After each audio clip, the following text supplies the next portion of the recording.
हरि ओम श्री गणेशाय नमः। मातृपितृजनकमलभ्यो नमः। श्री गुरुजनकमलभ्यो नमः। ओम नमः शिवाय। नवमो अध्याय श्री शिव महापुराणे विद्येश्वर संहिता। नवमो अध्याय प्रारंभ।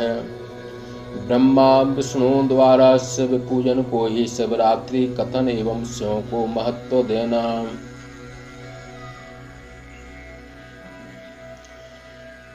हरि ओम। नंदी केश्वर बोले, तदंतर ब्रह्मा तथा विष्णु प्रणाम कर हाथ जोड़ मौन हो उनके अगल बगल खड़े हो गए। वहाँ बड़े सुंदर आसन पर शाकुटुंब शिव जी को बैठा कर परम पावन प्रशोचित वस्तुओं से सदाशिव की पूजा की। पौरस वस्तु से कहते हैं जो थोड़े या बहुत दिनों में अपने आप प्रकृति से उत्पन्न होती हो। इसी प्रकार हार, नूपुर, क्यूर, किरीट, मणि निर्मित कुंडल, यज्ञ सूत्र, उत्तरीय माला, रेशमी वस्त्र, अंगूठी, पुष्पों की माला, तांबूल, कपूर, चंदन, अगर इत्यादि लेपन, धूप, दीप, श्वेत छत्र, व्यंजन, ध्वजा, चमर और भी दिव्य उपहार जो वाणी तथा मन से परे है। ऐसी अनेक वस्तु जो जीव जगत में अलभ्य है, उन वस्तुओं से उन दोनों ने शंकर की पूजा की। हे सनत कुमार, इसका कारण यह है कि जो जगत में सर्वश्रेष्ठ वस्तु है वह श्री भगवान शंकर के लिए है।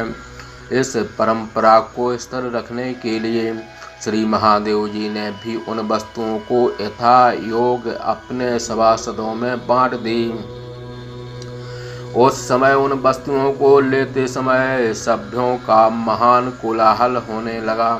इस प्रकार ब्रह्मा तथा विष्णु के द्वारा पूजित हुए भक्ति वर्धन भगवान श्री शंकर जी प्रसन्न हो नम्न हुए तथा ब्रह्मा विष्णु से बोले।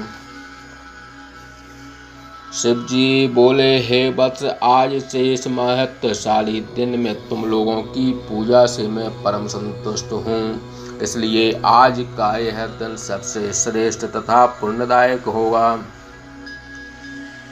संसार में आज का यह दिन शिवरात्रि नाम से प्रसिद्ध होगा और यह तिथि मुझे बहुत प्रिय होगी। आज के दिन जो मेरे लिंग पिंडी तथा मेरी मूर्ति की जो कोई पूजा करेगा वह इस सृष्टि के उत्पत्ति, लय तथा पालन करने वाले ब्रह्मदेव के पद को प्राप्त कर सकेगा। जो इस शिवरात्रि को निराहार, जितेंद्रिय तथा निष्कपट भाव से अपनी शक्ति के अनुसार विधान पूर्वक भक्ति से मेरी पूजा करेगा उससे उतना फल उसको प्राप्त होगा जो निरंतर 1 वर्ष तक मेरी पूजा करने से प्राप्त होता है। जिस प्रकार चंद्र दर्शन से समुद्र उमड़ता है, उसी प्रकार शिवरात्रि में मेरे पूजन से भक्ति तथा धर्म की अभिवृद्धि होती है। यह शिवरात्रि का दिन मेरे प्रतिष्ठा, उत्सव तथा मंगल का दिन है। मैं पूर्व काल में जिस दिन इस महान स्तंभ ज्योति के रूप में आविर्भूत हुआ हूँ वह मार्गशीर्ष मास में आद्रा नक्षत्र का दिन था। अतः मार्गशीर्ष महीने में आद्रा नक्षत्र के दिन जो लोग पार्वती सहित मेरा दर्शन करते हैं या मेरे लिंग का अथवा मेरी प्रतिमा शरीर का दर्शन करते हैं वे कार्तिकेय से भी अधिक मुझे प्रिय हैं। उस शुभ दिन में मेरे दर्शन से ही महाफल प्राप्त होता है और जो उस दिन पूजन करते हैं उसका फल तो वाणी से कहा नहीं जा सकता। इस रणभूमि में मैं लिंग शरीर धारण कर उत्पन्न हुआ हूँ, इससे इसका नाम लिंग स्थान होगा। हे पुत्रो, यह आदि अंत से रहित मेरा ज्योति स्तंभ रूप लिंग मनुष्यों के दर्शन तथा पूजन के सौकर्य के लिए अणु मात्र अत्यंत छोटा हो जाएगा। यह लिंग भुक्ति तथा मुक्ति का एकमात्र साधन होगा। इसके दर्शन, स्पर्श तथा ध्यान से जंतुओं के जन्म मरण चक्कर दूर हो जाएगा। यहाँ पर अग्नि के पहाड़ के समान मेरा लिंग उत्पन्न हुआ है, इसलिए स्थान अरुणाचल नाम से जगत में प्रसिद्ध होगा। यहाँ पर बहुत बड़े बड़े तीर्थ होंगे। यहाँ पर रहने से तथा मरने से मनुष्यों की मुक्ति प्राप्त होगी। यह स्थान परम मांगलिक रथ यात्रा के उत्सव योग्य है।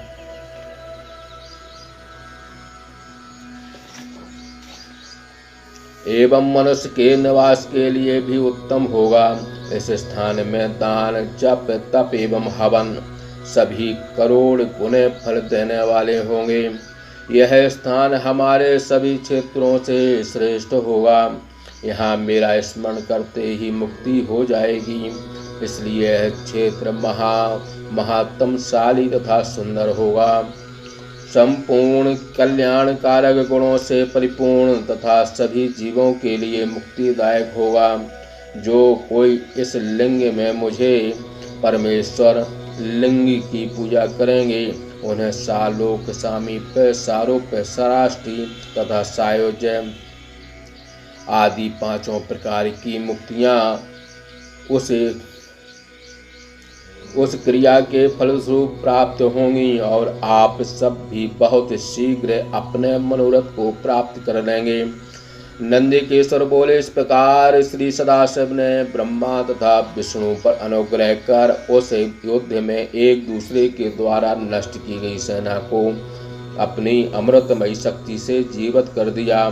फिर उन दोनों के अज्ञान तथा परस्पर द्वेष को नष्ट करने के लिए बोले, मेरे सकल तथा निष्कलक भेद से दो स्वरूप हैं और किसी के एक दो स्वरूप नहीं हैं, इसलिए अन्य कोई परमेश्वर नहीं हो सकता।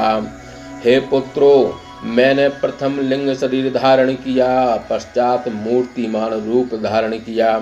इसमें लिंग रूप निराकार है और ईश्वर रूप सगुण तथा साकार है। ये मेरे दो रूप सिद्ध हैं जो अन्य किसी के नहीं हो सकते, इसलिए अन्य को तथा तुम दोनों को ईश्वरता नहीं प्राप्त हो सकती। अज्ञान के कारण ही तुम लोगों ने अपने को ईश्वर मान लिया था, जो बहुत बड़ा आश्चर्य था। इसी को दूर करने के लिए हमने इस सम्रांगण में इस प्रकार का रूप धारण किया। तुम लोग अपना अहंकार दूर करो और मुझ ईश्वर में अपनी बुद्धि समर्पित करो,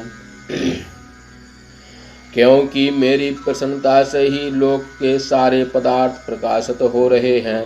मुझ गुरुदेव की बात ही बारंबार प्रमाण है। मैं तुम लोगों पर प्रसन्न होने के कारण ही इस ब्रह्मत्व का उपदेश कर रहा हूँ। मैं ही पर ब्रह्म हूँ और मेरा ही साकार एवं निराकार दो स्वरूप हैं। ब्रह्म के होने के कारण मैं ईश्वर हूँ और अनुग्रह करना ही मेरा कार्य है। विरहित होने के कारण तथा संसार का संवर्धन होने के कारण मैं ही ब्रह्म हूँ। हे ब्रह्मदेव तथा हे केशव, समत्व तथा व्यापकत्व गुण विशिष्ट होने के कारण मैं परमात्मा हूँ। सब जीव परमात्मा नहीं है, इसमें संदेह नहीं। अनुग्रह से लेकर सग्रांत पर्यंत पांचों कृत्य मुझ ईश्वर के ही हैं और किसी के नहीं हैं। इसलिए ब्रह्मत्व का ज्ञान कराने के लिए मेरे इस निराकार लिंग का आविर्भाव हुआ है। निराकार होने से मैं अज्ञात हूँ, किंतु तुम लोगों को अपना ईश्वरता दिखाने के लिए तथा प्रकट रूप से तुम्हें दर्शन देने हेतु मैं इस साकार रूप में से अवतरित हुआ हूँ। मेरे सात रूप कला से परिपूर्ण है। यह जो स्तंभ रूप है वह मेरा ब्रह्मत्व का बोधक है और निराकार है। मेरा लिंग लक्षण होने के कारण इसे लिंग कहते हैं, जो निर्गुण का बोधक है। इसलिए हे पुत्रों, इसका नित्य पूजन करते रहना। यह लिंग साक्षात मेरा स्वरूप है तथा पूजन से मेरा सानंद प्राप्त कराने वाला है। लिंग और लिंगी का अभेद संबंध है, इसलिए यह महान तथा पूज्य है। हे पुत्रों, जहाँ कहीं किसी ने मेरे इस प्रकार के लिंग की प्रतिष्ठा की है, वहाँ मैं अप्रतिष्ठित निराकार होकर भी प्रतिष्ठित हो जाता हूँ। यह एक लिंग की स्थापना का फल मेरे समान रूप फल की ही प्राप्ति कही गई है। दो लिंग स्थापना का फल तो मुझ में मिलकर एक हो जाना कहा गया है। मेरा लिंग रूप प्रधान है, दूसरा बैर स्वरूप तो गौण है। लिंग के अभाव में प्रतिमा युक्त भी स्थान क्षेत्र नहीं कहा जाता है। इस प्रकार शब्दत्ती भाषा टीका सदस्य महाप्राण के विद्येश्वर संहिता में ब्रह्मा विष्णु ज्ञानदान नामक 9वां अध्याय समाप्त। बोलिए शंकर भगवान की जय।